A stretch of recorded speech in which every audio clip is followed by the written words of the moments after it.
This is a long one, but trust me, it's worth the read. If you think your family has drama, you haven't heard about mine yet. It's taken me months to process everything, and I need to get this off my chest.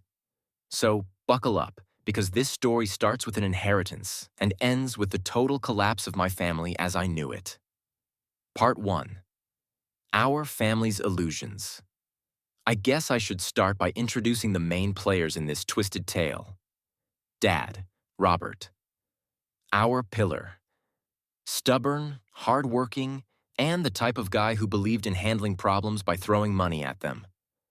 My dad built his wealth from scratch after growing up in a dirt-poor household. He took pride in that.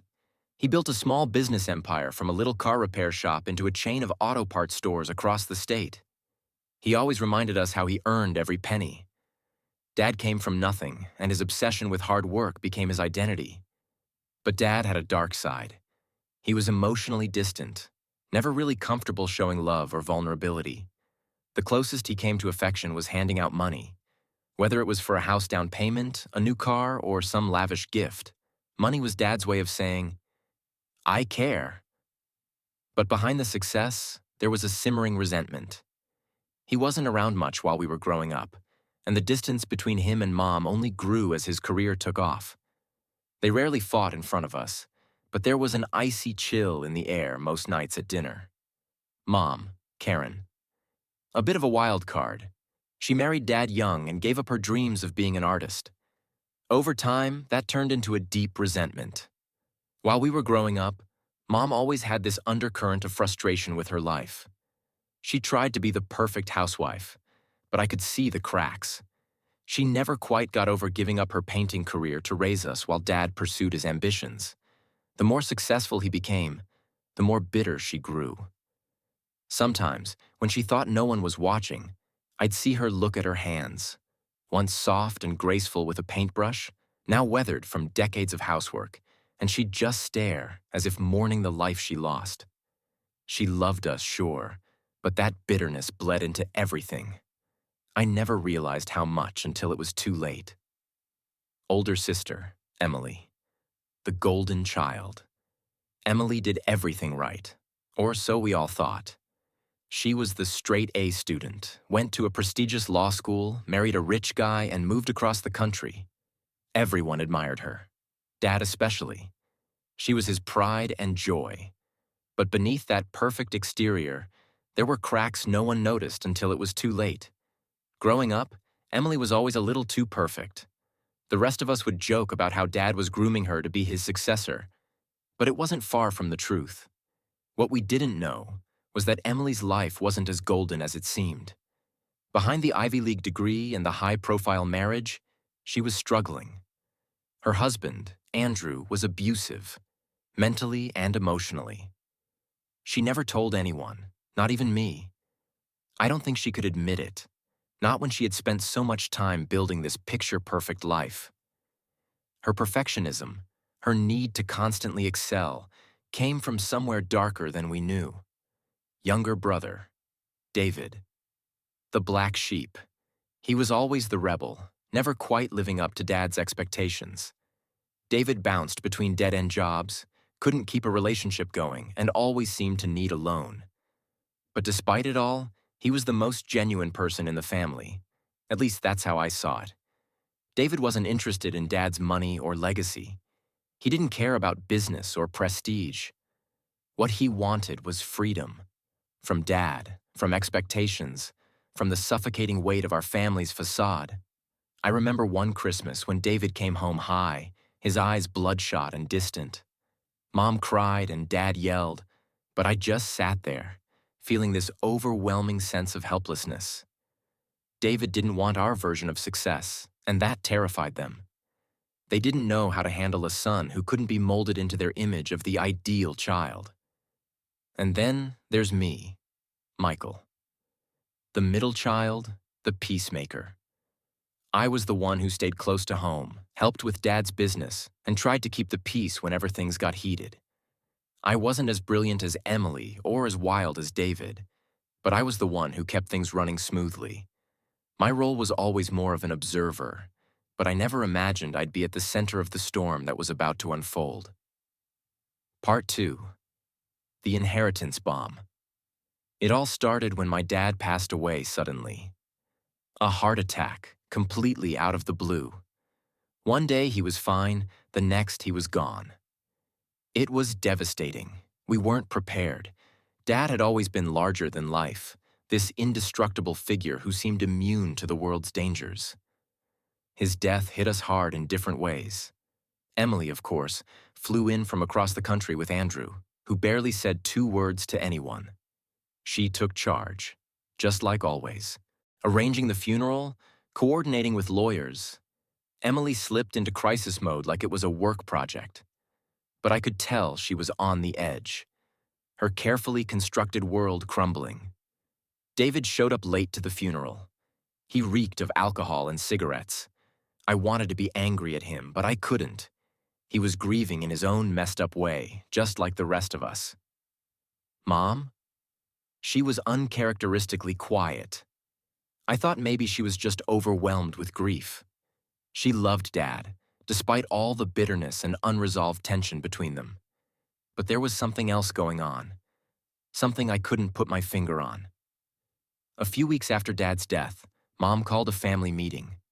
She said we needed to discuss the will. I assumed it would be straightforward. Dad wasn't one for surprises. Or so I thought. When we gathered at the house, Mom was already sitting at the dining room table, clutching a letter. Her hands were trembling, her face pale. Emily and Andrew sat across from her, and David slouched in a chair by the window, looking like he'd rather be anywhere else. Mom's voice shook when she finally spoke. Your father, he left this letter for me. It's not in the will, but he wanted me to share this with you.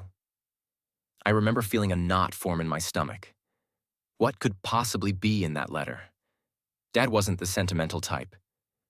Karen, she started, if you're reading this, I'm gone. I need you to tell the kids the truth now because they deserve to know. I couldn't live with it anymore. We all froze.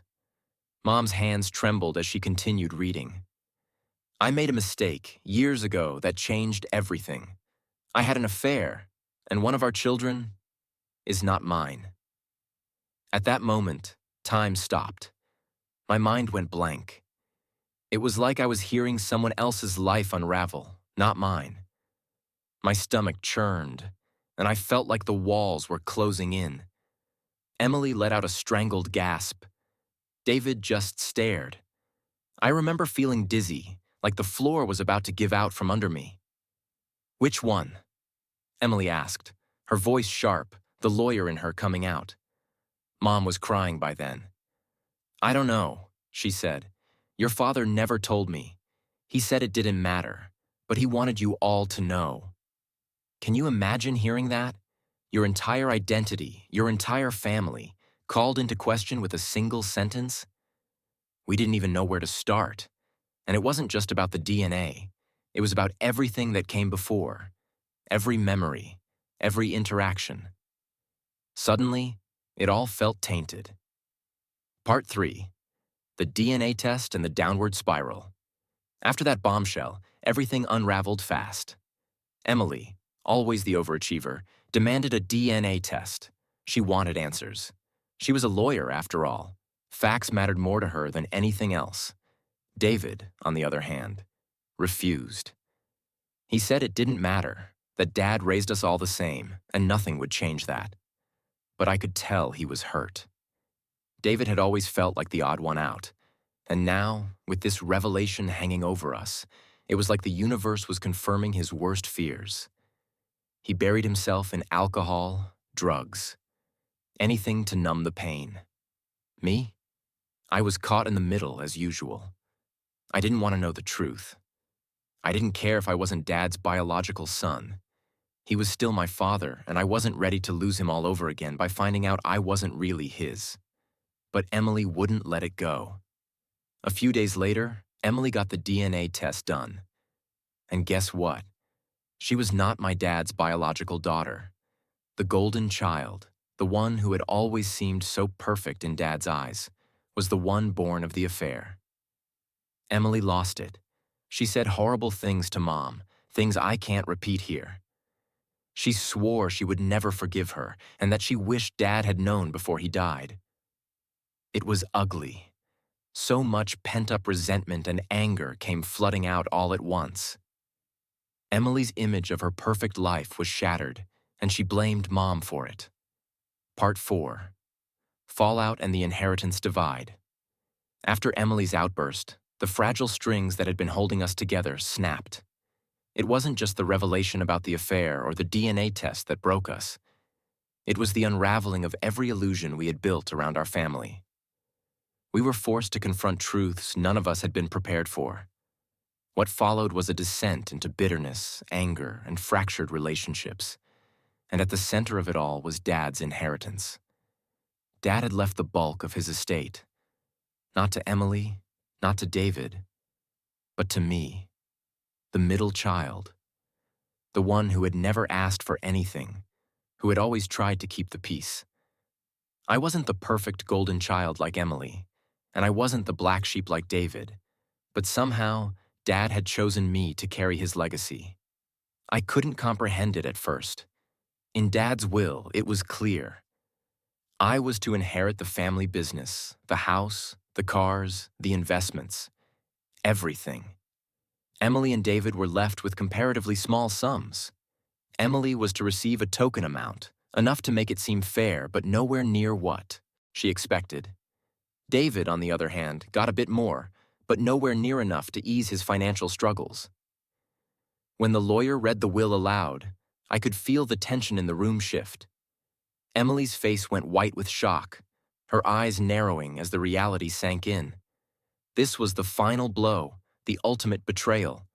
She was supposed to be Dad's favorite, the one who had followed in his footsteps, the one he had been grooming for success.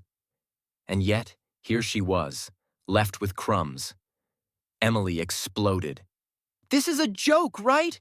she shouted, her voice shaking with fury. "Michael, he gets everything? After everything I did for Dad? Everything I sacrificed?" I was frozen, caught in the crossfire of her rage. I hadn't asked for this. I didn't want it. The business was Dad's world, not mine. I had only stayed to help him, not to inherit his empire. But in that moment, none of that mattered. Emily didn't see me as the brother who had tried to hold things together. She saw me as the usurper, the one who had taken what was rightfully hers. "I don't even care about the money," she continued, her voice rising. "It's the principle of it. I was supposed to carry on his legacy, and now you, someone who never cared about the business, is going to ruin it all. You're not even his real son, Michael." Those words hung in the air, a gut punch that knocked the wind out of me. I hadn't expected her to go there, to weaponize the revelation that had torn our family apart. Emily had always been sharp, but this was a new level of cruelty. She was willing to burn everything down, including our relationship, just to make her point. I couldn't speak. My throat was dry, my hands shaking.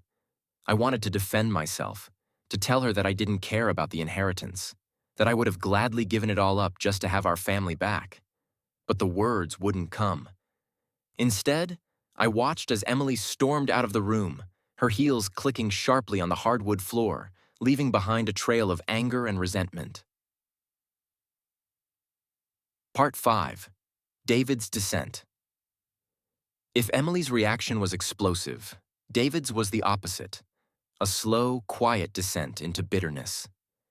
At first, he didn't say much. He sat there, slouched in his chair, staring at the floor as the will was read. But I could see it in his eyes, the disappointment, the sense of betrayal. For David, it wasn't just about the money. It was about what the inheritance symbolized, Dad's approval. And once again, he had come up short. David had always struggled under the weight of Dad's expectations.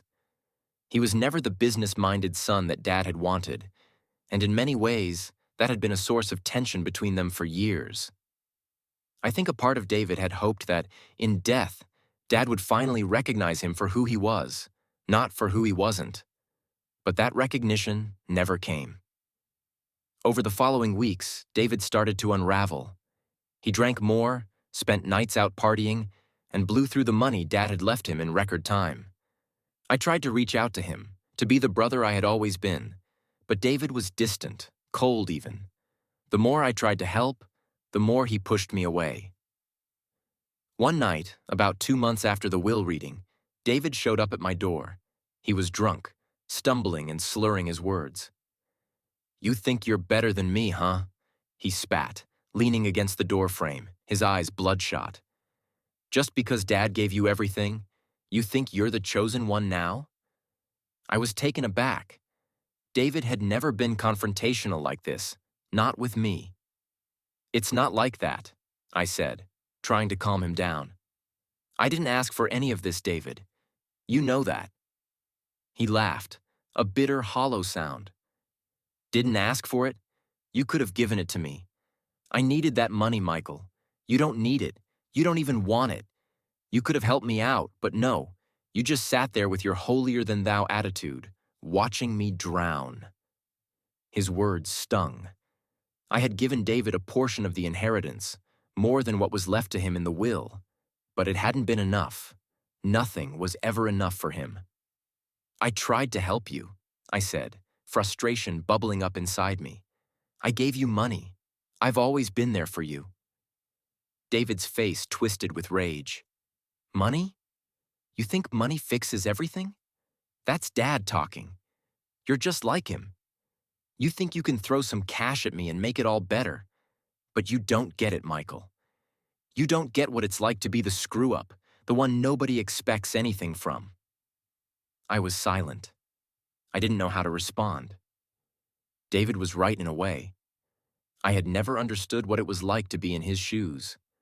I had always been the steady one, the one who stayed out of trouble. I had never felt the pressure to live up to Dad's impossible standards the way David had. But that didn't make his self-destruction any easier to watch. David left that night, slamming the door behind him. I didn't hear from him for weeks after that. When I finally did, it was a phone call from the police. David had been arrested for a DUI. It was the rock bottom I had feared was coming, but I wasn't ready for it. None of us were. Part 6. Mom's Guilt. While Emily distanced herself and David spiraled, Mom was a wreck. The guilt of the affair weighed on her like a heavy shroud, suffocating her. She had always been strong in her own way, cold and calculating, but strong. Now she was a shadow of her former self. I visited her often, trying to be the supportive son, but every time I saw her, she seemed more broken. Her once sharp eyes were clouded with regret, her shoulders hunched as if the weight of her past had physically crushed her. She couldn't stop apologizing, not just for the affair, but for everything. For the years of resentment, for the lies, for the way she had let our family fall apart. "I ruined everything," she would say, her voice barely above a whisper. "Your father, your siblings. None of this would have happened if I hadn't made that mistake." I tried to tell her that it wasn't her fault, not entirely, that Dad had his own part to play in the dysfunction of our family. But Mom wouldn't hear it. To her, the affair was the original sin, the one unforgivable act that had set everything in motion. One night, as we sat in her living room, the air thick with the smell of old perfume and dust, she looked at me with tears in her eyes. "Do you hate me, Michael?" The question caught me off guard. "No, Mom," I said softly. "I don't hate you." She looked down at her hands, wringing them nervously.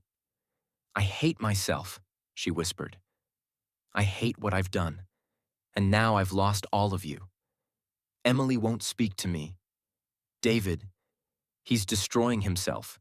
And you're stuck trying to fix it all."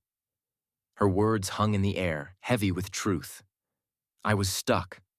I was trying to fix a family that had been broken long before the affair, long before the inheritance. But how do you fix something that was never whole to begin with? Part 7. Final blows. Months passed, and the distance between us grew. Emily stopped returning my calls. She moved further away, both physically and emotionally, and I haven't seen her since. David, on the other hand, spiraled further. The money I gave him didn't last long. He blew through it in months, and then came asking for more. When I refused, he lashed out, saying I had no right to Dad's money, that I wasn't even his real son. And Mom? She's a shell of herself. The guilt and grief have eaten her alive. I try to visit her, but it's hard. Every conversation feels like a reminder of the family we used to be. A family that never really existed in the way I had imagined. Dad's inheritance didn't bring us closer. It didn't offer us comfort or security. All it did was expose the cracks that had been there all along. It revealed the ugly truth that none of us wanted to face, that our family was never as strong or as united as we thought. We were held together by lies, by appearances, by a man who thought money could solve everything. Now, we're just fragments, scattered, broken, and estranged, and I'm left holding the pieces, wondering if we'll ever be whole again. The finish line. Finding peace in the rubble. It's been a year since the truth came out, and I'd love to tell you that things have gotten better, that we all somehow found a way to heal and move forward. But the truth is, some wounds don't heal cleanly. They scar, they linger, and they remind you every day of what was lost. Our family will never be what it once was, but maybe that's okay. Maybe it's time to accept that the picture-perfect family we were trying to maintain was never real in the first place. Emily never came back. She cut ties completely after the inheritance, and I haven't heard from her in months. The last I heard, she's filed for divorce from Andrew and is living alone somewhere on the West Coast. I wish her the best, but I don't expect to hear from her again. The anger she feels is too deep, and I don't know if she'll ever forgive me. Or Mom. David? He's still struggling, but I think he's starting to climb out of the hole he's dug for himself. After the DUI, he went to rehab, and for the first time in years, I see glimpses of the brother I grew up with. He's not all the way there yet, but I have hope for him.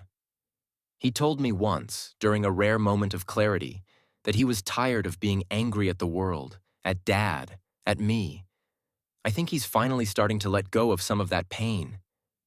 And Mom, well, she's still dealing with the weight of her guilt. We talk more now, though it's never quite the same as before. I think she's learned to live with the burden, but it will always be there, hovering over her like a shadow.